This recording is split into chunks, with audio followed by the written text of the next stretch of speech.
Next to go for Italy, Mr. Eri Fiorenzo, non, Mr. Fiorenzo Eri, qui vient d'Italie. Il mène un rond à un cheval hollandais, comme même un Gelder.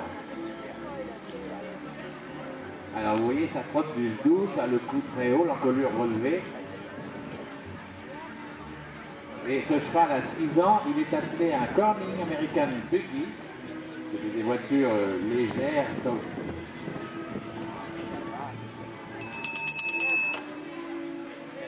C'est des voitures légères avec des roues très fines. Elle est de 1857 et elle a été fabriquée aux États-Unis par Wallace et Anderson.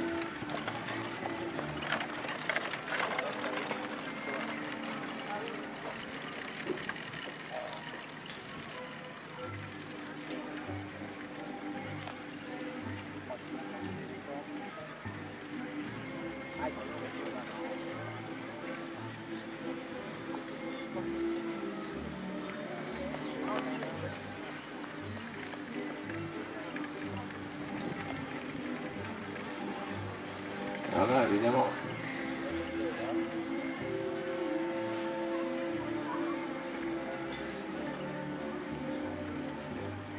alors, vous remarquerez que les guides sont rondes de la bouche jusqu'à environ 2 mètres et qu'ensuite, évidemment, elles sont plats pour tenir dans la main parce que tenir des guides rondes, c'est assez impossible.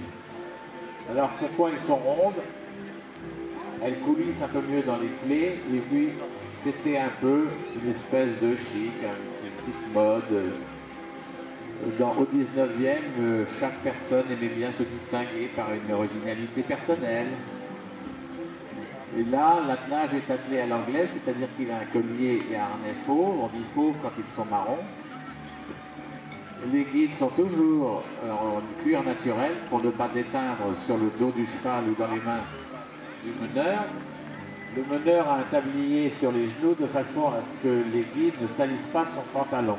C'est pas qu'il a froid, hein, mais ça protège les tenues de la graisse ou des saletés qui pourraient être sur les guides. C'est une belle voiture, c'était fait pour aller grand train en Amérique. Et vous remarquerez qu'il n'y a pas de train devant, il n'y a pas de train tournant. C'est en tournant, ça force sur l'essieu avant, il y a peut-être 5 degrés de battement, mais il n'y a pas de moulin qui tourne sous la voiture.